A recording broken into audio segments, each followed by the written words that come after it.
जय हिंद दोस्तों। आज की क्लास का दोस्तों टॉपिक है त्रिभुजों की सर्वांग समता के प्रकार, टाइप्स ऑफ कांग्रुएंस ऑफ ट्रायंगल्स। दोस्तों इसको जानने से पहले सबसे पहले दोस्तों जानते हैं कि सर्वांग समता क्या होती है। ऐसी दो आकृतियां जो आकृति तथा क्षेत्रफल में समान हो, अर्थात वे दोनों आकृतियां एक दूसरे को पूर्णतः ढक लें, सर्वांग सम दोस्तों आकृतियां कहलाती हैं। कहने का दोस्तों मतलब यदि एक आकृति को दूसरी आकृति पर तथा दूसरी आकृति को पहली आकृति पर यदि रखते हैं, ये दोनों आकृतियां एक दूसरे को पूर्णतः ढक लेती हैं दोस्तों, वो दोनों आकृतियां हमारी सर्वांग सम आकृतियां कहलाएंगी। दोस्तों यदि सर्वांग समता के बारे में आप और अधिक जानकारी प्राप्त करना चाहते हैं तो दोस्तों मैंने प्रीवियस वीडियो में विधिवत से बताया है, उसका लिंक मैं आपको डिस्क्रिप्शन बॉक्स में दे दूंगा। आप आसानी से सर्वांग समता के बारे में और अधिक जानकारी दोस्तों प्राप्त कर सकते हैं। दोस्तों आज की क्लास में त्रिभुजों की सर्वांग समता कितने प्रकार की होती है दोस्तों उसके बारे में चर्चा करते हैं। ध्यान से दोस्तों देखिए, त्रिभुजों की जो सर्वांग समता दोस्तों होती है वो 4 प्रकार की होती है। यानी कि त्रिभुजों में सर्वांग समता कितने प्रकार की दोस्तों होगी? 4 प्रकार की। कौन कौन सी दोस्तों? SAS सर्वांग समता, ASA सर्वांग समता, ट्रिपल S सर्वांग समता, RHS सर्वांग समता। तो दोस्तों सबसे पहले जानते हैं कि SAS सर्वांग समता क्या होती है। यदि दोस्तों किसी त्रिभुज की कोई दो भुजा तथा उनके बीच का कोण किसी दूसरे त्रिभुज की संगत दो भुजा तथा उनके बीच के कोण के बराबर हो तो दोस्तों वो दोनों त्रिभुज हमारे क्या कहलाएंगे? सर्वांग सम त्रिभुज कहलाएंगे। कहने का दोस्तों मतलब का चित्र के माध्यम दोस्तों समझिए। कहा है यदि इस त्रिभुज की दोस्तों ये वाली भुजा AB भुजा PQ के बराबर हो, ये संगत भुजाएं, जैसे ये इधर पड़ा तो ये भी पड़ी इससे, और दोस्तों यदि ये वाली भुजा इसके बराबर हो, ठीक दोस्तों, और इनके बीच का कोण दोस्तों कौन सा? ये वाला, ये कोण दोस्तों इसके बराबर हो, तो देखिए क्या हो गया? दो भुजाएं उनके बीच का कोण, दो भुजाओं के बीच में A है इसलिए लिखा दो भुजाएं उनके बीच का कोण बराबर हो गया। यानी दोस्तों यहां से कहने का मतलब क्या आ गया दोस्तों? यानी कि दोस्तों हमारा AB किसके बराबर आ गया? AB दोस्तों बराबर हमें किसके हो गया? PQ के। और दोस्तों क्या हुआ? AC दोस्तों किसके बराबर हो गया? AC बराबर दोस्तों किसके हो गया? PR के। और दोस्तों कोण A बराबर क्या हो गया? कोण P के। होगा कि नहीं होगा?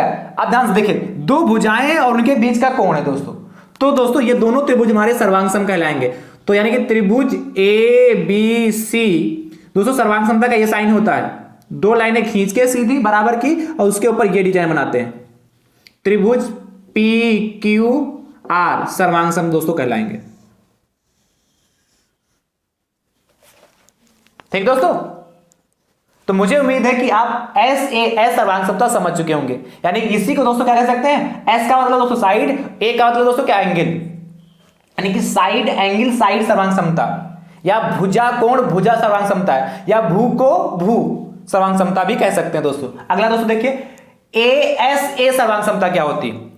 यदि किसी त्रिभुज के कोई दो कोण यदि किसी त्रिभुज के कोई दो कोण तथा एक भुजा किसी दूसरे त्रिभुज के संगत दो कोण तथा एक भुजा के बराबर हो तो दोस्तों वो दोनों त्रिभुज हमारे क्या कहलाएंगे? सर्वांग सम त्रिभुज होंगे, सर्वांग सम त्रिभुज कहलाएंगे। कैसे दोस्तों? ध्यान से देखिए, जैसे मान लेते हैं ये B कोण दोस्तों Q के बराबर है, और दोस्तों क्या C कोण दोस्तों R के बराबर है, और इनके बीच की भुजा दोस्तों कौन पड़ेगी?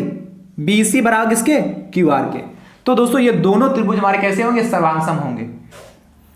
यानी दोस्तों क्या लिख सकते हैं? यहां से क्या बराबर है हमारे पास? कोण B बराबर एंगल B बराबर दोस्तों एंगल Q के है, और दोस्तों क्या एंगल C बराबर दोस्तों किसके? एंगल R के है, और क्या बराबर है दोस्तों? BC बराबर QR के है। तो दोस्तों इस कंडीशन में यदि ये कंडीशन दोस्तों है तो दोनों त्रिभुज हमारे त्रिभुज ABC कांग्रुएंट त्रिभुज PQR, ठीक है, PQR, इसको क्या दोस्तों? कांग्रुएंट यानी सर्वांग सम हो जाएंगे यदि ये कंडीशन दोस्तों है। ठीक है, अगला दोस्तों देखते हैं ट्रिपल S सर्वांग समता क्या होती है। दोस्तों यदि किसी त्रिभुज की तीनों भुजाएं किसी दूसरे त्रिभुज की संगत तीनों भुजाओं के बराबर हो तो दोस्तों वो दोनों त्रिभुज हमारे सर्वांग सम होंगे। कैसे दोस्तों? ध्यान समझिए, जैसे मान लेते हैं इस त्रिभुज की दोस्तों AB भुजा PQ के बराबर है, और दोस्तों क्या BC भुजा QR के बराबर है और AC भुजा दोस्तों PR के बराबर है। तो दोस्तों क्या यहां से लिखा AB बराबर दोस्तों किसके हुआ PQ के, ठीक है। और क्या बराबर दोस्तों हो गया BC दोस्तों किसके बराबर होगा QR के। और दोस्तों क्या CA दोस्तों किसके बराबर है RP के। तो दोस्तों क्या होगा अब यदि इन दोनों त्रिभुज को यदि इस त्रिभुज को इसके ऊपर उठा के रखें या इसको उठाकर इस पे रखें, ये दोनों त्रिभुज एक दूसरे को पूर्णतः ढक लेंगे, यानी एक को दूसरे के ऊपर रखेंगे तो जो पीछे वाला होगा हमें दिखेगा नहीं। यही तो सर्वांग समता की डिफिनेशन होती। तो दोस्तों यानी कहने का था क्या त्रिभुज ABC सर्वांग सम त्रिभुज कांग्रुएंट मतलब PQR, त्रिभुज PQR, त्रिभुज ABC कांग्रुएंट त्रिभुज PQR।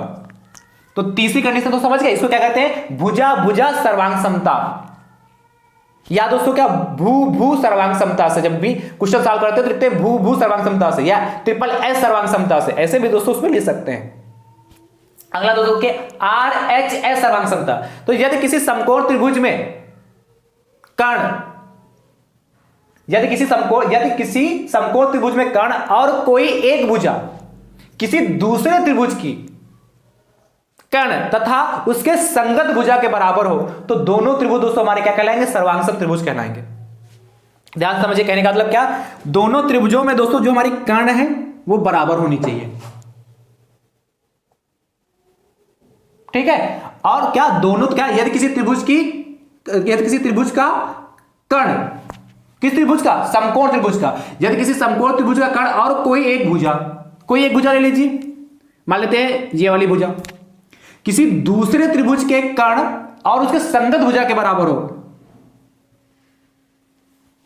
तो दोस्तों वो दोनों त्रिभुज हमारे क्या कहलाएंगे सर्वांग सम त्रिभुज कहलाएंगे।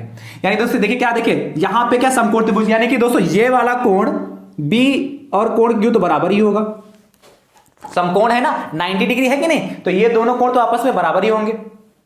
इसलिए दोस्तों यहां से क्या हो जाएगा, यानी कहने का था दोस्तों क्या होगी कर्ण AC दोस्तों किसके बराबर हो गई कर्ण किसके PR के, ठीक है। और भुजा किसके दोस्तों BC किसके बराबर हो गई भुजा किसके QR के। और दोस्तों कोण समकोण त्रिभुज इसलिए कोण B रहा दोस्तों किसके कोण Q के, क्योंकि 90 डिग्री है। तो दोस्तों ऐसे कंडीशन में दोनों त्रिभुज हमारे कैसे होंगे सर्वांग सम, यानी कह सकते हैं त्रिभुज ABC कांग्रुएंट त्रिभुज PQR। तो आई होप मुझे उम्मीद है आपको त्रिभुजों की सर्वांग समता के प्रकार समझ में जरूर आए होंगे। दोस्तों ध्यान से समझ लीजिए, यदि ये चारों कंडीशन में से कोई एक भी कंडीशन दोस्तों आपको दो त्रिभुजों में दिख रही है तो दोस्तों वो दोनों त्रिभुज हमारे क्या होंगे सर्वांग सम होंगे। ध्यान से समझिए, शॉर्टकट में दोस्तों कैसे पहचानेंगे, इसका मतलब क्या है SAS है, यानी कि दो भुजाओं के बीच का एक कोण होना चाहिए। जैसे यहां कह लिया दो भुजाओं के बीच का एक कोण है, यहां देखिए ध्यान से ASA दो कोणों के बीच की एक भुजा। तो देखिए दो कोणों के बीच की एक भुजा है, दो कोणों के बीच की एक भुजा सबसे संगत में चलेगा। और इसमें तीनों SSS हैं, यानी क्या तीनों संगत भुजा, एक त्रिभुज लें और दूसरा त्रिभुज लें, उनकी संगत भुजाएं यदि आपस में बराबर होंगे तो सर्वांग सम कहलाएंगे। और दोस्तों क्या RHS में यदि क्या समकोण त्रिभुज है उसका कर्ण आपस में बराबर और कोई एक संगत भुजा आपस में बराबर है दोस्तों, तो वो दोस्तों RHS सर्वांग समता वहां लग सकती है। तो मुझे उम्मीद है आपको आज की क्लास पसंद दोस्तों जरूर आई होगी। ठीक दोस्तों, इसी प्रकार के वीडियो प्राप्त करने के लिए दोस्तों आप हमारे चैनल को सब्सक्राइब जरूर कर लीजिए, बेल आइकन को दोस्तों जरूर प्रेस कर लीजिए। ठीक दोस्तों, थैंक यू सो मच दोस्तों, राधे राधे दोस्तों।